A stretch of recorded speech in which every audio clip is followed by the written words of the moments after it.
The Vanished. Narrated by Edward Kitchen. Copyright Edo Projects 2020.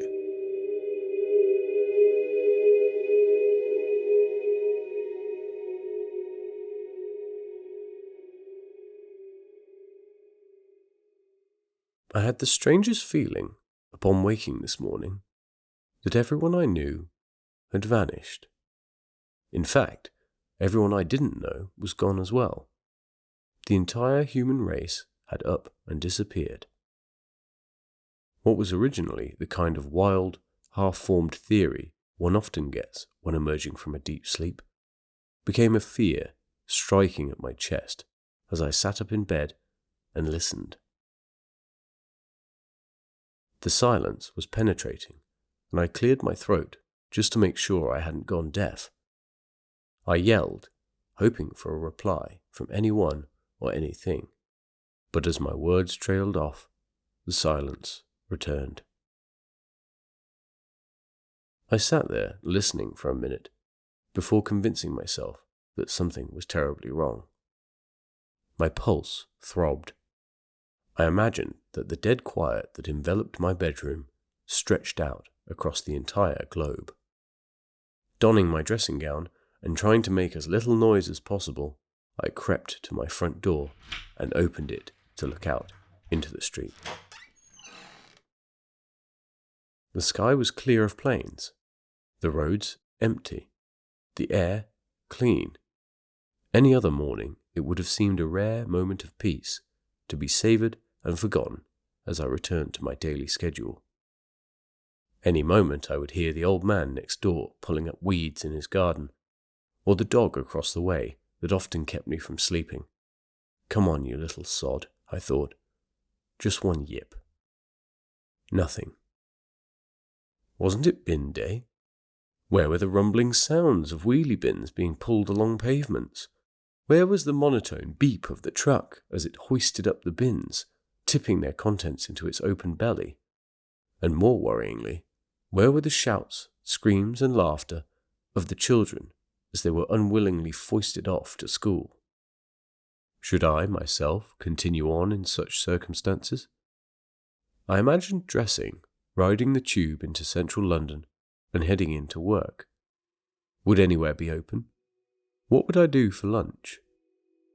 Perhaps I could serve myself at the sandwich shop and take extra slices of bacon. Only if no one else was there to do it for me, of course.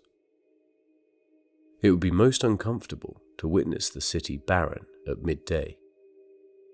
London streets would seem broad, bathed in an early summer sun that brought terror at what it revealed. Upon arriving in the centre of the ghost town, my feet would take me to my office, as if I were on a pre-programmed course. But where was the lady at the front desk, to whom I've never said more than a dozen words, but has always had a warm smile for me as she let me through the security door? Today her wheelie chair would be empty. My colleagues would be gone too, although not exactly friends, they were faces I saw every day.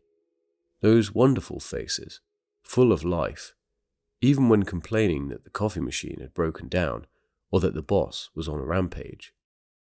Would I sit there alone at my desk and wait like a good employee, in that hollow, static, open-plan office, with only the buzz of the lights and banks of computers to keep me company? Upon making my way home, I would stop off at the corner shop, but of course, no one would be there. I could take anything I wanted, but I'd rather pay anything to be able to have a chat with the clerk. What good was money now? On returning home, I'd sit alone, no change there, with endless TV shows to keep me company. A sad one-way conversation, during which I'd fall asleep, hoping that it had all been a dream, and that tomorrow I'd hear all those necessary noises of civilization, all the things I had cursed before, any time I'd had a headache or was trying to read a book. The trains, buses, cars, the bangs, the clangs, the shouts, the laughter, and the people. Language.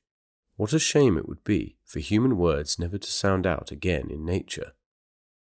If this strange, silent place were to be my new reality, I would make sure to preserve as much varied and diverse human culture as possible before I expired and left the earth to Mother Nature and her inevitable return to dominance. Shutting the front door, I made my way to the kitchen, where I began to boil the kettle.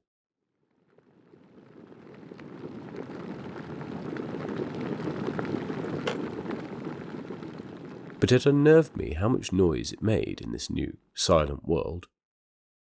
A theory came to me, and fear caught in my throat. What if there was something out there that had taken the others away? Had it missed me? And if it had, why? Even aliens must suffer clerical errors from time to time, I supposed. I stood there in my pajamas, contemplating a myriad of potential answers to the disappearance of the world. A loud slam made me jump. I ran to the kitchen window and peeked through the blinds to see a man from British Gas had climbed into his van, slamming the door. He started his engine and pulled off down the street past my neighbour, the old man who was, as usual, weeding away. Hadn't these people noticed that the world had ended? As my mind continued to wade out of the deep haze of sleep and reason returned to me, I understood just how foolish I had been. Nothing could cause humanity to disappear in a day. The rare moment of silence had unnerved me, but these things must happen eventually, even in a city. A few golden minutes where no one is doing anything at all. I opened my front door to call good morning to my neighbour, not caring if he thought it was a little strange. But when I did, he had vanished. He's gone in for a cup of tea, I thought, shutting the door once more and peeking through the hall window. If I myself had made a cup of tea, here is where I might have dropped it. For the old man was there again, tugging at roots. He couldn't have made it back out in the time that I closed the door. It was impossible. I swung open the door and poked my head out. The man was gone. I left the door open and looked out the window. There was the old man, weeding away. Through the window, he was there. Through the open door, he had vanished. What I was seeing was impossible, but at the same time, I didn't doubt the truth of either scenario. This man, Schrodinger's gardener, was here, and he wasn't, all at once. "Good morning!" I yelled out my door, and quickly returned to the window to see the old man continue, undisturbed. "Hey, over here!" I called from the doorway. Again, no reaction. I formed another test in my head. This time, I would walk outside into the silent world and greet the man. We might not see each other, but perhaps somehow we could communicate. Was he in the same situation? Had he seen the gas man drive right by him? I would grill him with a dozen questions, determined as I was to get to the bottom of this whole mess. I slipped on my loafers, shoes would look ridiculous with pajamas, and strode out the door. As I expected, the man was gone, as was everything else. I stood in the centre of the silent world, taking in the dead air. Then I walked across the street to the old man's garden and stood in front of where he had been weeding. I didn't want to shock the old fellow, so in as casual voice as I could muster, I called out, "Good morning!" into the empty garden. No sound came out. I tried again and again, yelling and screaming till I was red in the face. I cleared my throat. Still no sound. It was as if I was totally deaf. Panic began to set in. I felt as though I couldn't breathe. I jogged back to my house and slammed the door. Out the window, the old man was calmly gardening away. Hours later, I found myself back in my bedroom, looking out over the street below. It was midday. Cars roared past.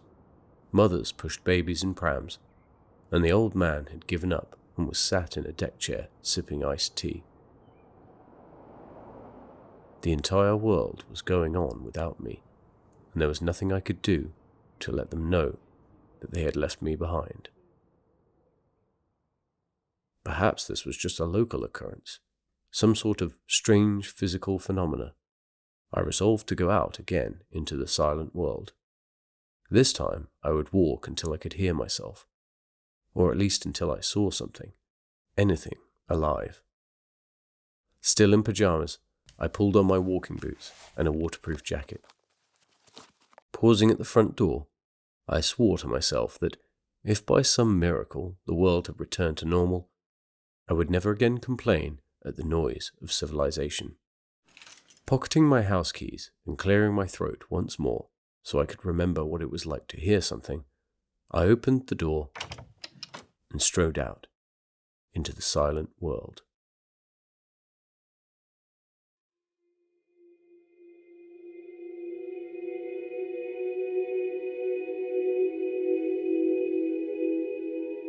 This has been a reading of The Vanished, brought to you by Edo Projects.